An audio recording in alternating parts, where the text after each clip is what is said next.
Hello there, kia ora. You may recall Andrew Bidet, who a couple of weeks ago as a Hamilton City Councillor got himself into a bit of hot water when he made a submission to the Waipa District Council about proposed changes to Cambridge's transport plans, where he lives. He doesn't live in Hamilton where he represents people.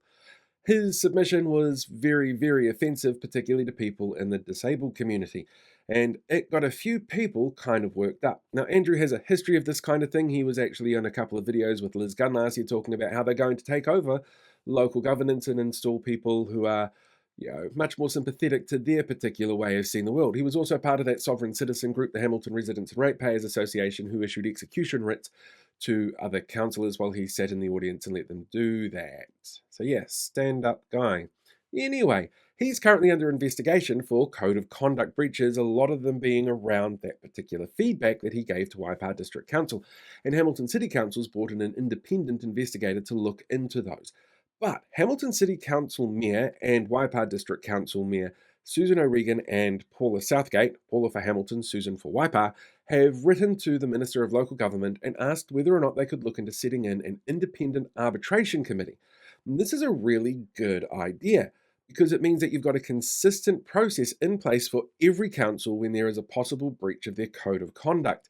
It means that the regulations are the same for everywhere in the country and the expectations are the same for every elected official in the country. It's such a good idea. It was actually one of the recommendations that went into the Future for Local Government report that Simeon decided to throw out earlier this week. He decided that the report was completely useless because it was set up under Labour, and Labour bad.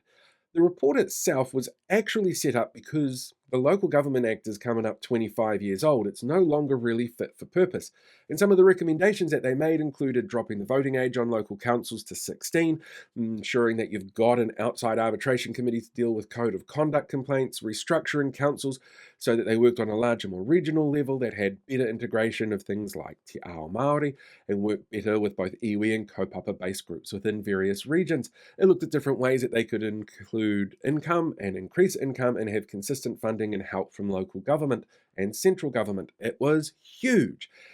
And they turned around at the government and said, nah, Labour bad. This was set up because of Three Waters, and we've fixed Three Waters by setting up Auckland Water Company Watercare to get sold off if it doesn't do its job. Yeah. So, Simeon's going to throw that out completely, the baby with the bathwater, really, because there's a whole bunch of really good stuff in there. And while I can sort of understand that they were never going to allow 16-year-olds to go out and vote, the fact of the matter is something like an independent arbitration committee is a really good idea. And this report, because it had feedback from so many different organisations and councils and individuals like myself, I submitted to it. Apparently all that's for nothing. Wanting a better, more fit-for-purpose local government is not something that this government is really concerned about because, well, they might do something independent, like make decisions around Māori wards that this government is not a fan of having happen. Yeah. So unfortunately for Paula and Susan, chances are they're not going to get their outside arbitration committee, and Andrew Bidet is going to get a slap on the wrist with a wet bus ticket because that's pretty much how the system is set up at the moment, and it's not likely to change under this government. And we've still got another 18 months until we have a local body election to get rid of him.